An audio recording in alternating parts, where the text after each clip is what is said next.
Vi ska nu, innan vi presenterar nästa talare, ska vi visa en liten film om en... nu har ni hört att man kan vara volontär. Men det finns också annat man kan göra i Israel som ni ska få se nu.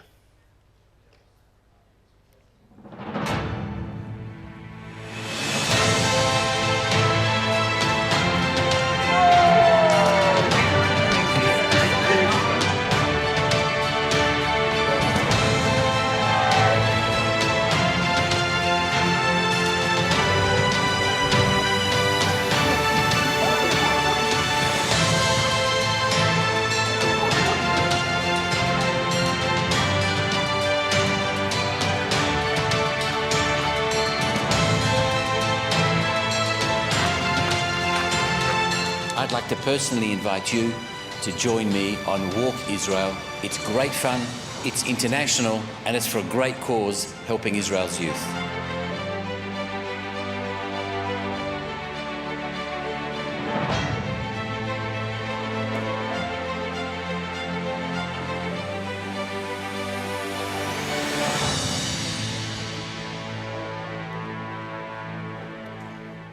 Det här är alltså ett projekt eller en idé som Kanada har haft i 3 år, det 4:e året nu, att under 7 års tid gå hela Shvil Israel, alltså hela den promenad kan man säga, den gångväg, gångled, vad säger man?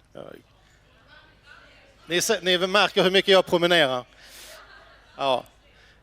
Som finns genom hela Israel från norr till söder. Och det här är 4:e året. Så att vandringsled.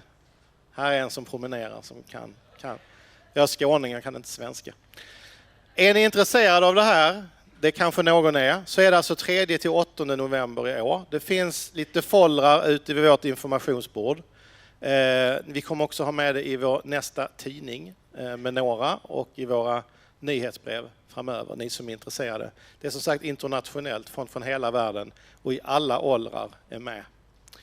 Så, Mikael, varsågod.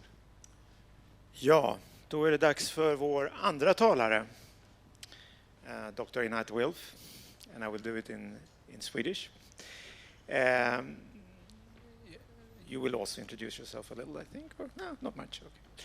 Så då kommer jag säga så här, vi är jätteglada att ha Dr. Wilf här. Hon har tidigare varit en member av Knesset för Labour. Hon är en politisk tänkare, varit med i flertal olika think tanks och funderar mycket på hur man får fred i Israel. Vad är det som gör att det aldrig blir fred? Så det här är någonting som sysselsätter israeler. Vi har pratat om säkerhet och vi har pratat om the situation. Det är de 2 sakerna vi har här idag och det är det som sysselsätter israeler idag. Så vårt andra pass här kommer att handla om the situation. Hur kommer man vidare? Hur kan Israel få fred och vad behövs för det? Please to introduce you, Dr. Wilf, Einat, and to the stage. And you have... I have my mic. Great. Wow, very strong lights. Okay, well, good afternoon. It's a true pleasure to be with you here today with so many committed people. It's an honor. So I decided that since you hear so much about Israel and about the conflict, in the next about half hour, I'm going to settle it all for you and make it really easy. I'm going to tell you what the conflict is really about and how it's going to end. So, Thomas.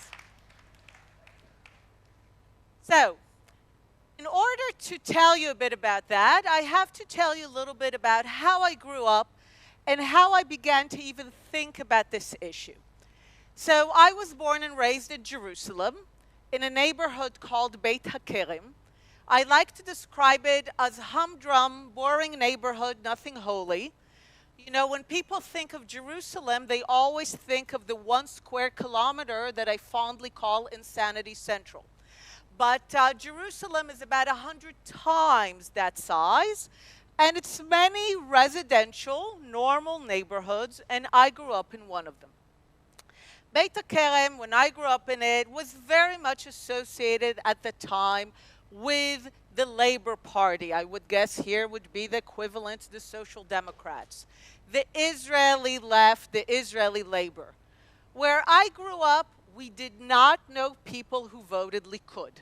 In fact, we could not imagine that such people existed and that they were decent people. I think the 2 children in my neighborhood whose parents were suspected of voting Likud, we didn't play with them in our annual sukkah. So basically, we were very clear on where we stood. As I grew up and I adopted the views and grew up into the Labor Party, I adopted what became throughout the 80s and 90s the main premise of the Israeli Labor Party. It was actually a mathematical equation, which basically said that in order to achieve peace, Israel has to hand over land. It was an equation, land for peace. Really simple.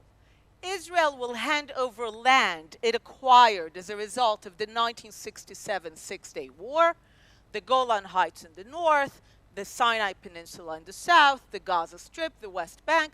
It will hand over these territories and in return should expect to receive peace. Simple, mathematical. For a while, this seemed to work like a charm. I was one of the children in Jerusalem that they took out to wave flags as Anwar Sadat's, the Egyptian president's motorcade, traveled into the Israeli Knesset. Shortly thereafter, Israel negotiated the classic land for peace deal. Israel handed over the Sinai Peninsula, and we signed a peace agreement with Egypt. We can discuss 40 years later today whether what we have with Egypt is actually peace, but at the time, we handed over the land, we got a peace agreement. Mathematical. Throughout the 90s, there was a feeling of a domino of peace. One after the other, we were negotiating based on that formula. We were negotiating with Assad over the Golan Heights. We made peace with Jordan after Jordan decided not to claim the West Bank. And we negotiated with the Palestinians towards a final peace agreement over the West Bank and Gaza. Now, I know that today many of us look back in the 90s at how naive we were, how could we have been so blind or so stupid. But for a moment, I want to remind all of us what the 90s felt like. During the 90s, everything that seemed impossible suddenly happened. The Berlin Wall fell down. The Soviet Union, that empire, collapsed like a house of cards. Remember the Sovietologist? Remember that profession? The day before they said it was impossible, the day after they said it was inevitable. So that happened. And apartheid in South Africa came to an end. Northern Ireland signed the Good Friday Agreement. So in that context, did it seem really so far-fetched that in our little corner of the world, we too might achieve what previously appeared impossible? And all of this feeling of the 90s, of the end of history, of everything is possible, came to a head in 2000, the pinnacle. An Israeli prime minister, on behalf of the Labor Party, Ehud Barak, goes to Camp David to negotiate with the leader of the Palestinians, Arafat, a final peace agreement to end the conflict. And he puts forth a proposal on the table, a bold proposal. Some would say now reckless. A Palestinian state in the West Bank and Gaza, capital in East Jerusalem. They could have had their state. It's on the table. And the word yes is nowhere to be heard. This happens later in 2008 with another Israeli Prime Minister, Ehud Olmert, gives an even more far-reaching proposal, and again the word yes is nowhere to be heard. Now this was very confusing and baffling to many Israelis. What's going on? We had a formula. It was mathematical. We hand over land, we get peace. We also made an assumption that the Palestinians were a people fighting for an independent state. We thought they were a movement of people seeking a state. And if that's the case, then why did they not say yes when they could have had a state? Because in our understanding of history, a people who want a state say yes. Now, why was this our understanding of history? Why did we make that assumption? Because this was our history, the history of Israel, of the Jewish people, of the Zionist movement. In 1947, the United Nations proposes partition to divide the land between the Jordan River and the Mediterranean Sea into a Jewish state and an Arab state. Jewish and Arab, two peoples, two nations, not religions. Jewish and Arab. Now, when you grow up in Israel and you hear about partition, there are certain images that are etched in your mind that are associated with that moment. We see videos in black and white or pictures of families huddled by the radio, listening to the votes being tallied from the United Nations General Assembly. Yes, no, abstain. Spontaneous eruption into horror in the streets when we understand that the vote has passed. We have the newspapers crying out, a Hebrew state, a Jewish state, Medina Ivrit. We think of it as a moment of joy. But think for a moment what the United Nations actually was telling to the Jewish and Zionist leadership. It was telling them, we, the heir of the League of Nations, the body established after the end of World War I that was responsible for carving out the Ottoman Empire to various mandates, we, the United Nations, the heir of the League of Nations, we know that you were promised by our ancestor the entirety of the land between the Jordan River and the Mediterranean, but we're sorry, it's not working out. So you know what? You'll get half, mostly desert, the Negev desert. And we know that you're called the Zionist movement, but no Zion for you guys. No Jerusalem. Jerusalem, Beit Lechem, 100 square kilometers, will belong neither to the Arab state or the Jewish state. And we know that you're called the Jewish people, which I believe in every language except English and French is the Judean people. You're the Yehudim, Yehudi, Judaya, Judah. So you're the Judean people, but Judea, the cradle of your civilization, will be almost all of it in the Arab state. So, what do you say? You get half of what you were promised, mostly desert, and the two symbols of who you are, Zion and Judea, are out. What do you say? And of course, in one of the most remarkable moments in the life of any revolutionary movement, the Zionist leadership says yes. Because at the critical moment, when the question was to be able to have a state, to be sovereign, but it came at a price of having much less than what we hoped for, the decision was clear. We shall have our state. We will be sovereign. We will have our liberty, and we will finally be masters of our fate. So when the Palestinians would not say yes to two in 2000 and 2008, we're not talking ancient history of 1947, to two clear and distinct opportunities to have a state of their own in the West Bank and Gaza, when they could not say yes to that, the question emerged. What do they want? What is it that they want? Because a people who want a state say yes. And not only did they not say yes, what followed was the descent into something that was misnamed the Second Intifada, but was really just bloody massacre. I'm sure many of you will remember. For me, growing up in Israel, this was the darkest time to live in Israel. There was a sense that if you were leaving your home, you were playing Russian roulette with your life. If you stood in a street and a bus passed by, you could only hope that it didn't blow up. If you sat in a cafe, it became an act of resistance, because who knew if you would come back home?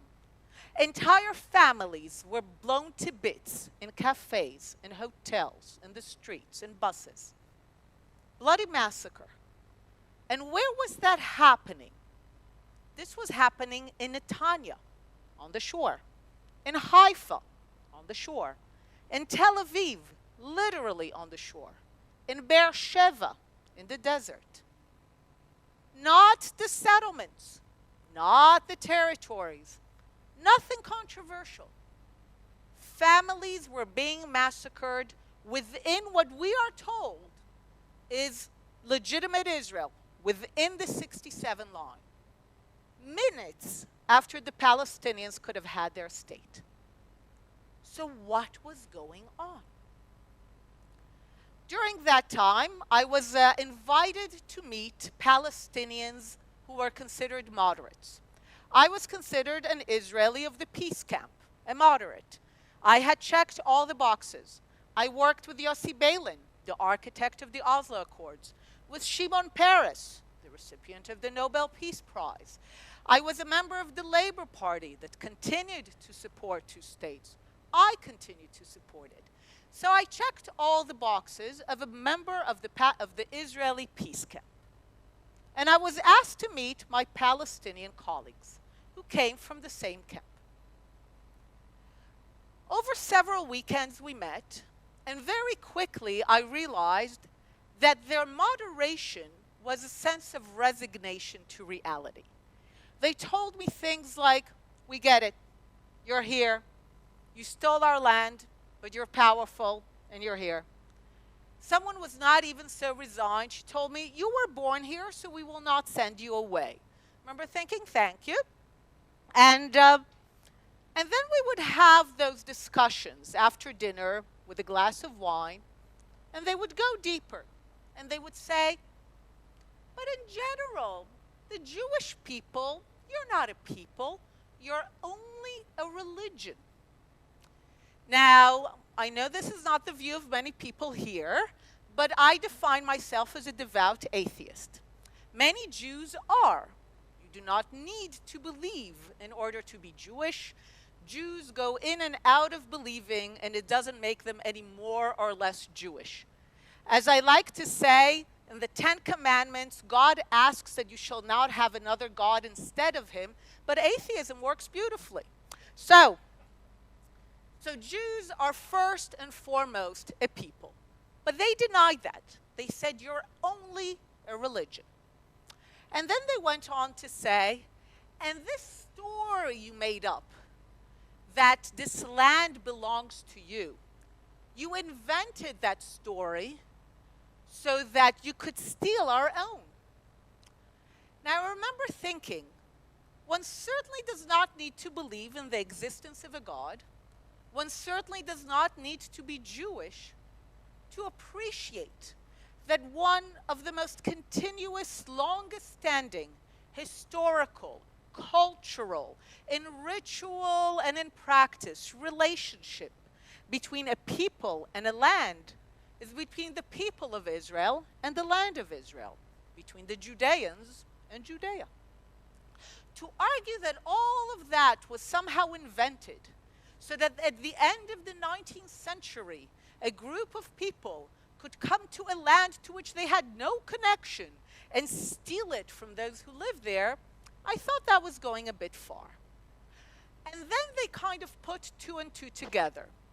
They said, because you're not a people, you're not a nation, you're only a religion, you don't have the right to self-determination, the right to have the state. You're not like the French or the Swedes or the Germans or the Italians. They're a nation, they're a people. You're not. And certainly you don't have that right, which is the right of nations and peoples, to have a state in this land which does not belong to you and in which you have no history. Now, I went back from these meetings and I thought, these are the moderates. And if these are the moderates, then the conflict is much bigger and deeper than what I was led to believe growing up, that it's about territory and all the things that are related to territory, what we hear till today. Settlements, the 67 line, the occupation, 2 states, a Palestinian state. These are all aspects of assuming that this is a conflict over territory. I realized that this was fundamentally a conflict over rights. They were basically telling me that I have no right. I was an Israeli peace camp member because I recognized the Arab right to self-determination in the land. That they too have a right in part of the land to be masters of their fate. But I realized that they did not have the same equivalent position. They did not recognize my right to self-determination in the land. They were basically telling me that the day that I no longer have might, which they did recognize, is the day that I no longer have right. So this began for me a journey. I began to seek Palestinians of note who will say this. And this is 5-year-old stuff. Who will say, of course the Jewish people have a history here. They are not foreigners and we're not foreigners. This is why we need to divide. They can't have all of it, we can't have all of it. Really 5-year-old stuff. And after years of writing about it, seeking, looking for a Palestinian who will say that the Jewish people also have a right. Not a superior right, not an exclusive right, but an equal right to self-determination in the land. I found one remarkably courageous individual. In parentheses, I'll have to tell you, I told this story many years ago to a right-wing colleague of mine about finding that one courageous Palestinian who will say that. And he said, let me tell you a joke, Einat. 2 people die on the same day. One goes to hell, one goes to heaven. After a while, they meet. The one who went to hell looks emaciated, haggard, really as if he's been to hell. The other guy also looks the same way, very thin, and he asks his friend, the one who was at hell, asks the friend who went to heaven, how come that you look like me? He said, look, I arrived in heaven, and the note said, welcome to heaven, but we can't bother to cook for one person. So this was what my right-wing friend said about finding the Palestinian who said, you have the equal right. So I began to think, why one person? Why only one courageous Palestinian will say that? I don't need courage to say that in Israel. I have prime ministers, parties that say that. I say I support 2 states, we need to divide the land, they're not going anywhere, we're not going anywhere. I don't need courage to say that. Why does a Palestinian need courage to say the same thing?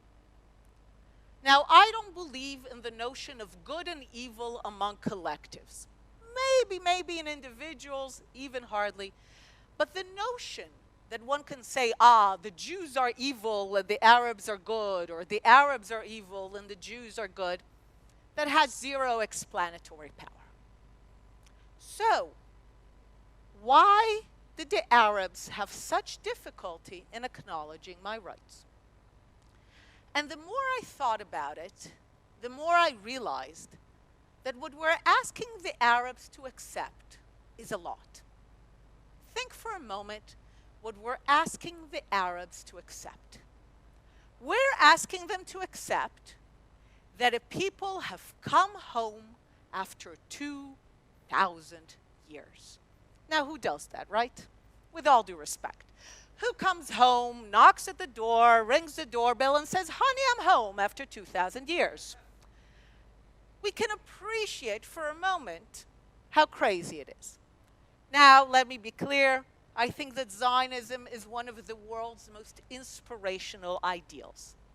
A people persecuted, marginalized, discriminated against for centuries, millennia, find within them the power to rise up, to claim their dignity, their equality, to restore themselves in an ancient homeland. I think it's one of the greatest stories of humanity. It's inspiring. But I do acknowledge that in this world, inspiring and insane are very close. It's a crazy idea. When Theodor Herzl published Der Judenstaat, the book, the manifesto of establishing the modern state for the Jews, it was the talk of Vienna. Vienna was a very Jewish city at the time. Everyone talked about this new book in the cafes of Vienna. And everyone agreed on one thing. Herr Herzl has gone insane. That was clear. So we need to appreciate how crazy it is.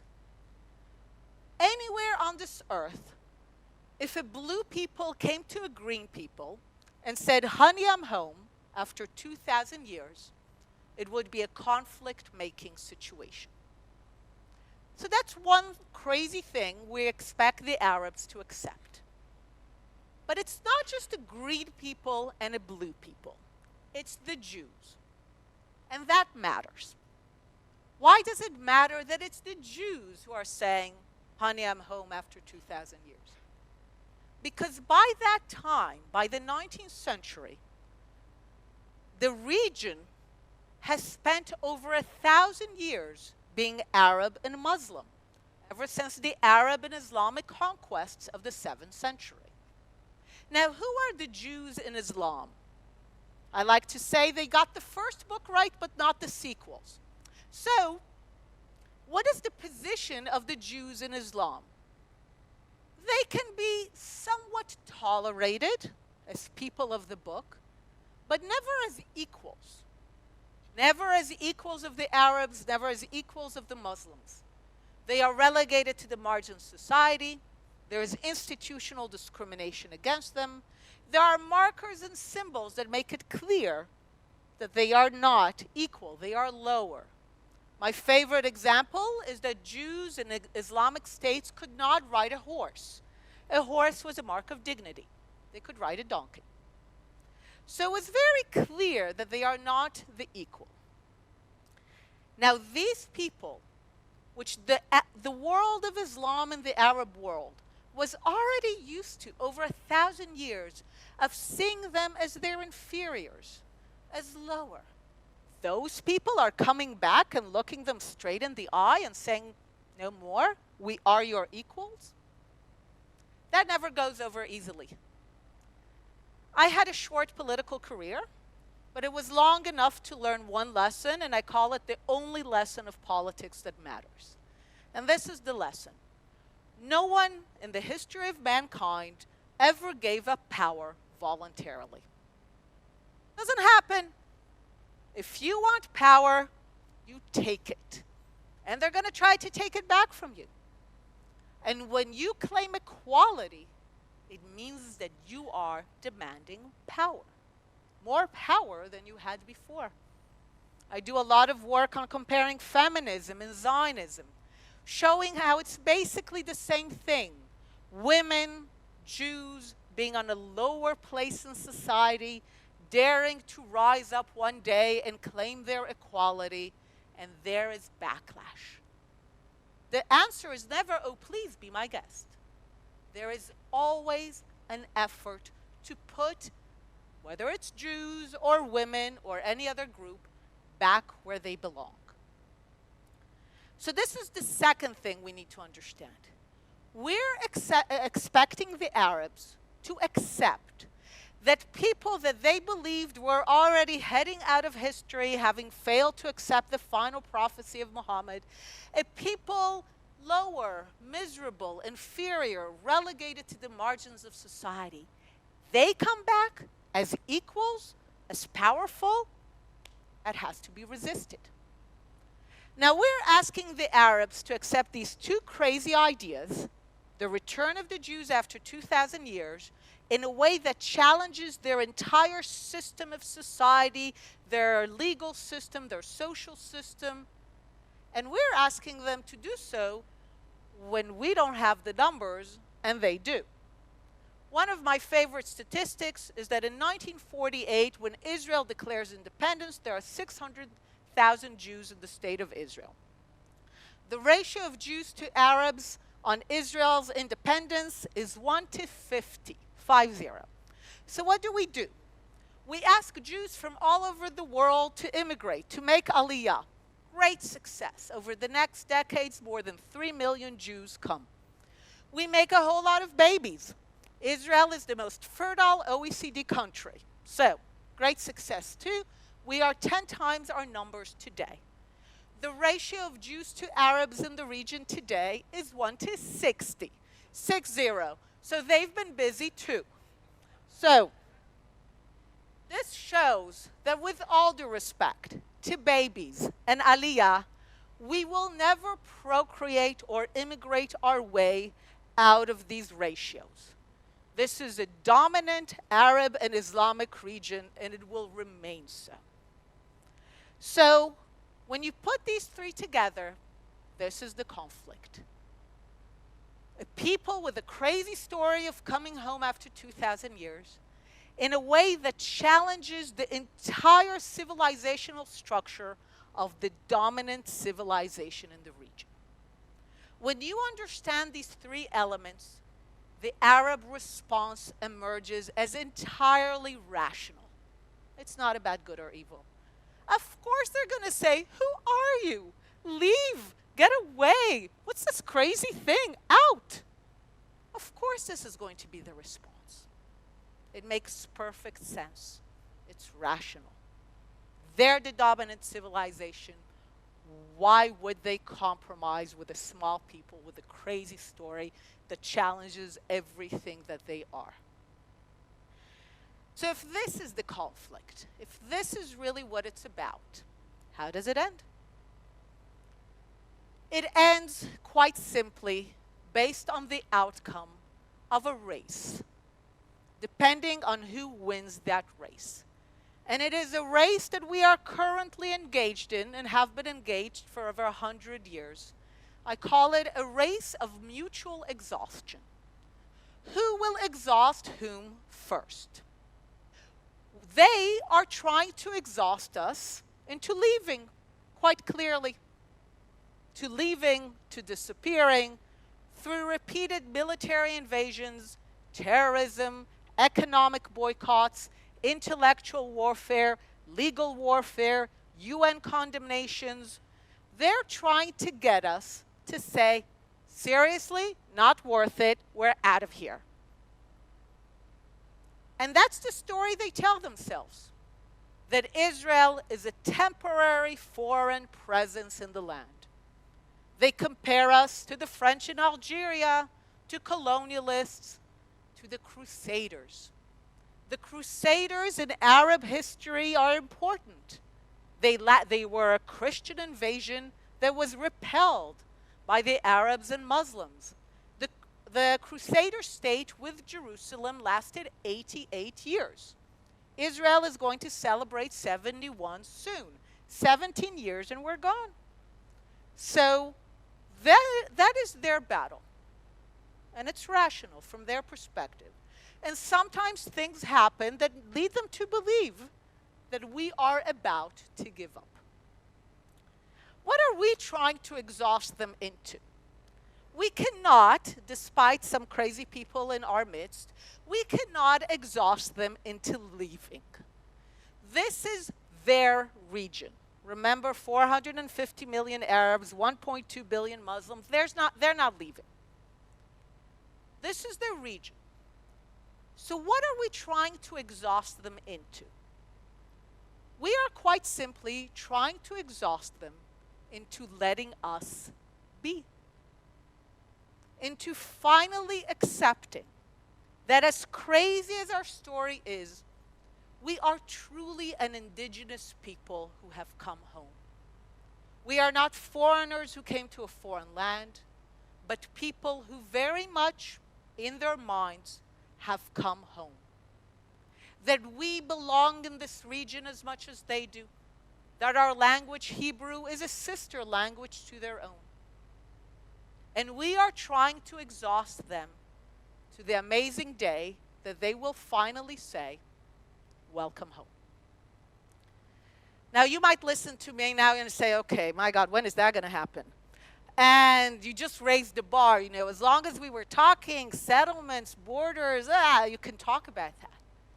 But to get to a point when the Arab world will actually accept powerful, sovereign Jews in its midst, they're always willing to accept us as powerless religious Jews. That's fine. But as equal, sovereign, powerful Jews, that they will tell us welcome home, how is that ever going to happen? So when people ask me when it's going to happen, I have a simple answer. I say not tomorrow and before never. Any time in between is when it's going to happen. And I do sincerely believe that, as crazy as it sounds, it is a possibility. But it will only happen with two elements: power and time. We have to remain powerful over time until the point where they try to throw everything at us. And they realize that we have really gotten it into our heads that we're home, which is why we're not going away.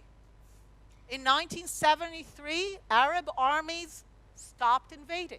They got out of the race. The Arab boycott is slowly disappearing. We are now left mostly with the UN condemnations. I'm going tomorrow to Geneva, especially to fight that. We're left with our war on campuses. They're very important. And the reason that I keep fighting it is not that only because I'm a proud Zionist, because I think this is the path to peace. The path to peace comes from ultimately standing and showing that we are home, that we are going nowhere, that we are asking no more and no less than what all other people in the world have, the right to be masters of their fate.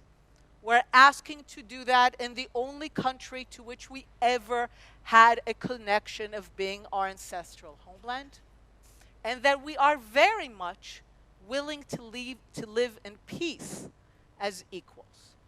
And I conduct my life based on a passage from the Jewish sages, Chazal, which says, you will not finish the work, but that does not give you the right to not do it. So however long it takes, this is what I devote myself to. And I sincerely believe, however long it takes, one day they will tell us, welcome home. Thank you.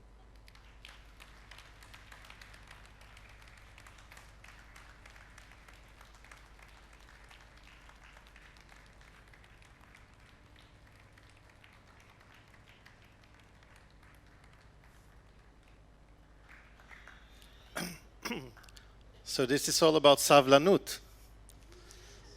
Have to be patient, right?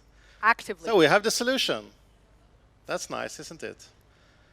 I think we should leave a few minutes for people to Please do. To comment or to ask you questions. Please, anyone wants to See someone comment? here? Yes, Max. One thought and one question.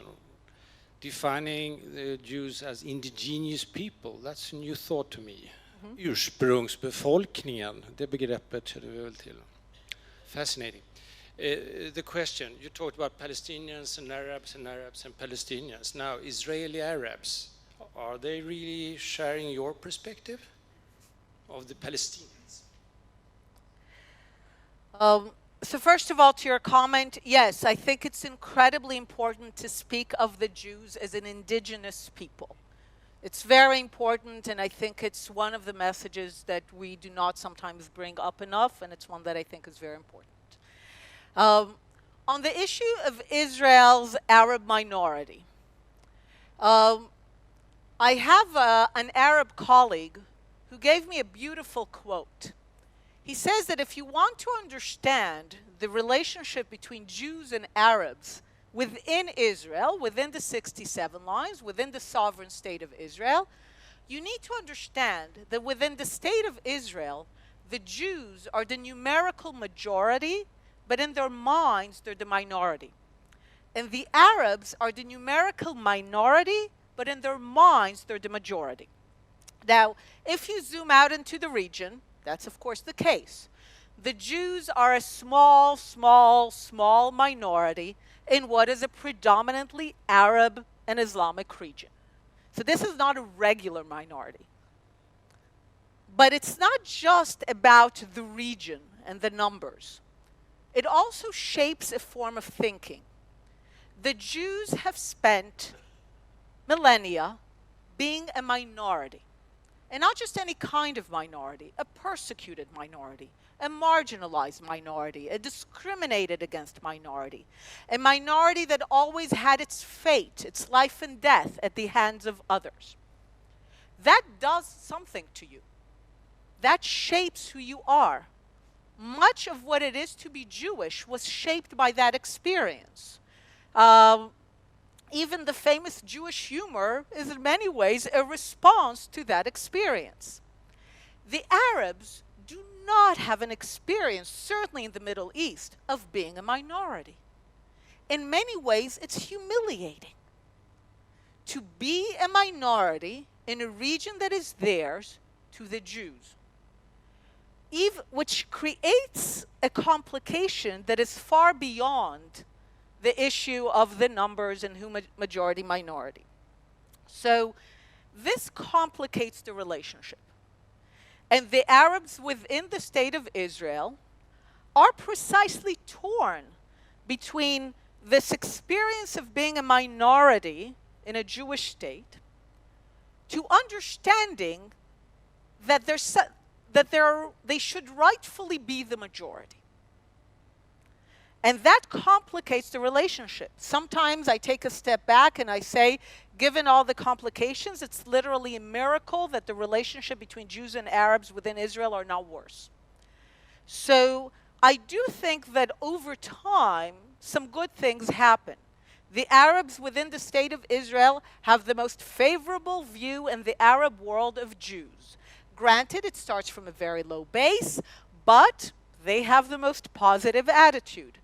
So they are the ones who are most able to witness the question of whether the Jews are really serious about being there. And I think over time that might have an impact. At the same time, they are influenced by the knowledge that they are part of the majority. And think what that means. If you are used to being on top, and suddenly you're a minority among those who were once lower, even if you're equal, even if you can show that all the laws are equal, something feels wrong. You feel discriminated against. There's a great phrase that goes around the internet that says, to those accustomed to privilege, equality feels a whole lot like discrimination. So even if you could really go law by law, and you would demonstrate that Israel does not discriminate against its Arab citizens, a sense of discrimination, a feeling of discrimination would still persist because in their view there is something deeply wrong with the status of an Arab minority in a Jewish state. So in a different way, that is also part of the bigger race or battle of mutual exhaustion until where we get to the point that there is an acceptance of our legitimate right to be a sovereign people in the land.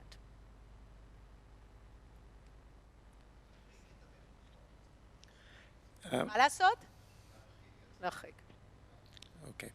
Question. Yes.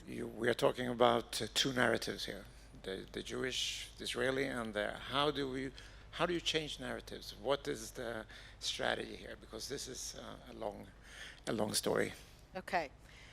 So this is where my background as an atheist is very relevant. Because one of the things that I recognize is that, and if you've read Yuval Noah Harari, his book Sapiens, you will know that The thing that characterizes sapiens, Homo sapiens, human beings, is our ability to tell common stories that allow us to work together.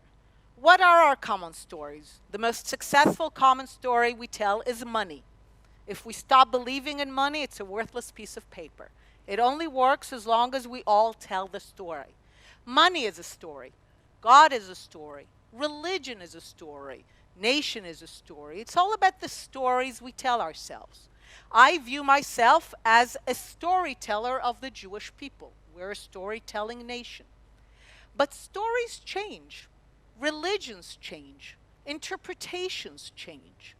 We can look at the history of religions and nations and peoples, and they've always changed their story. But the brilliance of those who change their story, let's say a religious leader changes a story, what they do very well is they change the story and then they say that's how it really was always. That's what God really meant. And then people say, that's how it, and this is how you can begin to introduce sometimes feminism in religion or changes. You say that's actually how to truly interpret the words of the text. So there is nothing in Islam, and I'm going to say something that is one of my craziest thoughts. Many of you here are Christian Zionists.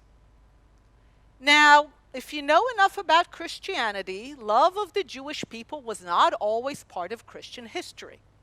Now, the fact that we have a powerful movement of Christian Zionists is testimony to the ability to reread and reinterpret ancient texts in a new light, and to say, no, actually being Christian does not necessitate hating Jews, it actually necessitates loving Jews, supporting Israel. That's a massive change. And it's a change that has been very critical to the Balfour Declaration, to the support that we get in the United States today. This is an example of a massive change in one of the biggest cultural and religious systems in the world. The same can happen in Islam. There is nothing in the texts of Islam that prevents one interpreter or many interpreters of Islam saying, why do we actually have a problem with the Jews? We accept all three texts. The Jews belong in this land. This is part of our tradition. This is part of our religion. You only need to reread certain texts to say that. So the idea of Islamic Zionism, as much as I'm sure you think, okay, they really brought us someone a little crazy here, but if you look at the history of Christianity and the changes, there is absolutely no reason that such a change will happen. The change will happen as a result of interests, not because people listen to Einat and think, interesting. No, just like Britain became a major Christian Zionist country when it was in its interest as a result of the empire and the dissolution of the Ottoman Empire to claim its role in the Levant. So Christian Zionism became very powerful in Britain. When it becomes an interest of Arab and Muslim countries, and we're already beginning to see the very, very beginnings of it, you will begin to see people speak differently. I already collect examples. For example, last year, Saudi issued a declaration that to deny the Holocaust is un-Islamic. They issued it on International Holocaust Day. Now, was the year before denying the Holocaust Islamic? You see that they're saying something very interesting. They're redefining a value, Holocaust denial. They're not saying it's bad, unethical, not nice. They're saying it's un-Islamic. They're defining it in terms of the dominant civilization. Already you're beginning to see people go on Kuwaiti television or somewhere in Dubai and say, actually, what's the big deal? Islam believes in the three scriptures. We should accept the Jews. Still, the dominant narrative is of Israel as a foreign, temporary entity that will one day disappear like the Crusaders. That's still the dominant narrative. But it can change. And it changes, and it will change. Once it changes, it will not be people saying, oh, we lost to the Jews, let's go home. they will begin to change it from within. They will begin to describe it as Islamic, as Arab, as part of their value system, something that is honorable, something that is desirable, something that will make Islam great again. That's how they're going to tell the story. And then accepting us will be part of it. And it can be done, however long it takes. But if you look at the scope of human history, it's done again and again and again every day. I'd like to ask something which belongs to the future, but could be the very near future. Well, as a part of the exhaustion between the two nations, the Arab nations and the Jewish nation, probably will come a day where the Palestinians might declare a state without making any agreements with the Israelis. And the day after part of the religious stuff in their declaring of a state, or let's say dismantling the Hamas, they will declare what you call a financial collapse. And then they say, you guys are responsible, you take care of it, to the Israelis. How would Israel react to it? So first, once we understand the big picture, and this will be my last answer since I have to make a flight, I had to catch an airplane. Once we understand that this is the big picture, I think everything falls into place as tactics. The Palestinian state has been declared by now, I think, 5 times. This country, Sweden, has recognized that state as existing. And yet, we're still in that battle. In many ways, a lot of the work that I do is to come to countries like Sweden and to say, you're not helping. Because I know that everyone thinks that the reason, or a lot of people think that the reason we don't have peace is because Israel is too strong and the Arabs are small and weak and the strong party needs to make the concessions and we need to help the Palestinians. So let's do things for them, let's recognize the state, let's do all kinds of things. But the fact remains that they're not the weaker party. They belong to the dominant civilization. Nothing will change that. So they're not the weaker party. They will only become the weaker party when the Arab world and the Islamic world will begin to tell them, and some of them are, enough. Seriously, we have no more patience for that. The tragedy of what's happening right now is at the moment that the Arab world is beginning, we should not just open the champagne bottles yet, but the Arab world is beginning to move away from the Palestinian cause and to kind of tell them, guys, just say yes to something. It is countries like Sweden, Europe, students on campuses in America that are rushing in to say, oh, no, please, do continue. Justice is on your side. Rights are on your side. The Jews are evil. Israel should disappear. This only gives fuel to their side on the battle of exhaustion. It gives them fuel to not be exhausted. It gives them fuel to say, okay, we're going to continue. We're going to continue because these Jews, everybody hates them, so they're going to disappear soon. And if people really want to help peace, and the kind of peace where Israel is left standing, they actually need to understand what they're doing when they're fueling the other side. So a lot of tactics can be used, declaration, financial collapse, but at the end of the day, it's still the same question. Do we stand our own, or do they stand? And we will not take them under our responsibility, with all due respect. At the end of the day, I think we still have a very strong sense of survival. And I want to end by saying to this whole idea of Israel is powerful, Palestinians weak, make peace by making Israel weak and strengthening Palestinians. If you want to understand one thing about the Jewish people, and I said it, is that really one thing. We're small. That's the one thing we really know. And the one thing that we do, our survival strategy, whether it's to get Nobel Prizes in chemistry and physics, or to have tanks and airplanes, is a strategy which I call the blowfish strategy. We are in the business of making sure that nobody knows how small we are. We want to make sure that we make a whole lot of noise and we appear very powerful. Because if the world knows how small we are, we're toast. And for a moment, I'll be grim, very. One of the most devastating experiences I had in the context of the Holocaust was not when I visited Auschwitz. It's when I went to a suburb of Berlin, to a beautiful villa on a lake. It's called Villa Wannsee. Beautiful. And because it's so beautiful, so peaceful, it's devastating. Because this is where the Nazi leadership comes together to detail the final solution to the Jewish question. That's the full name. Now, one document there stayed with me for years. It's like a bookkeeping page. It lists the number of Jews in every territory controlled by the Nazis, and even some not controlled, like in the UK. And it goes on to say, Lithuania, X 100,000 Jews. Latvia, so-and-so Jews. Poland, so-and-so Jews. Hungary, blah. And then, like bookkeepers, they sum it below and say 11 million.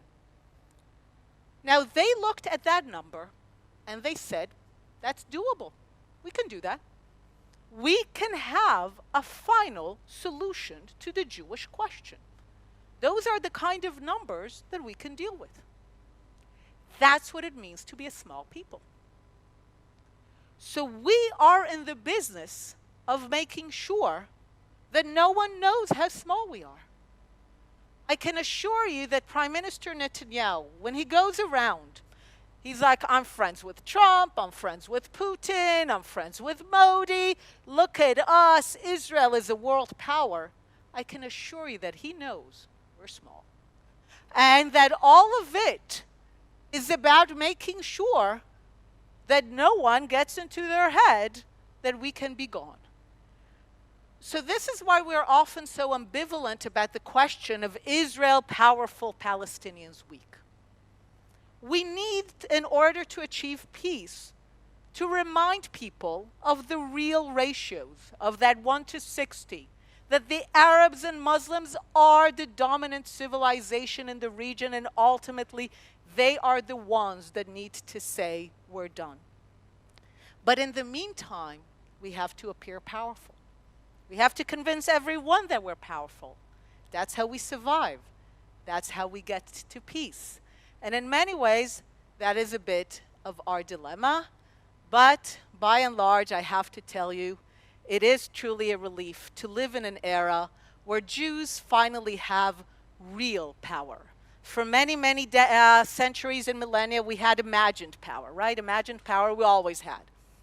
But to have real power, to know that we have it, political power, military power, state power, is really a true honor and a true blessing to be able to live in that era. Thank you so much.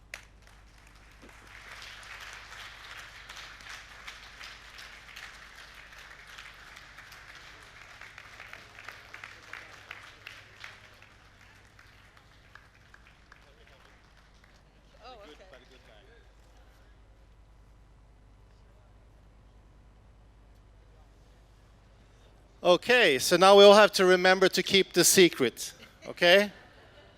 Jewish people is small, remember. Not powerful, not big, not fantastic, small. Yeah, fantastic, but small.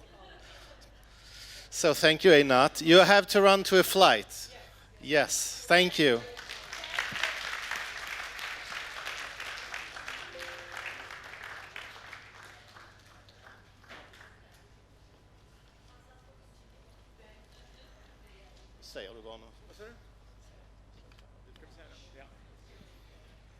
Ja, har ni haft en inspirerande dag idag?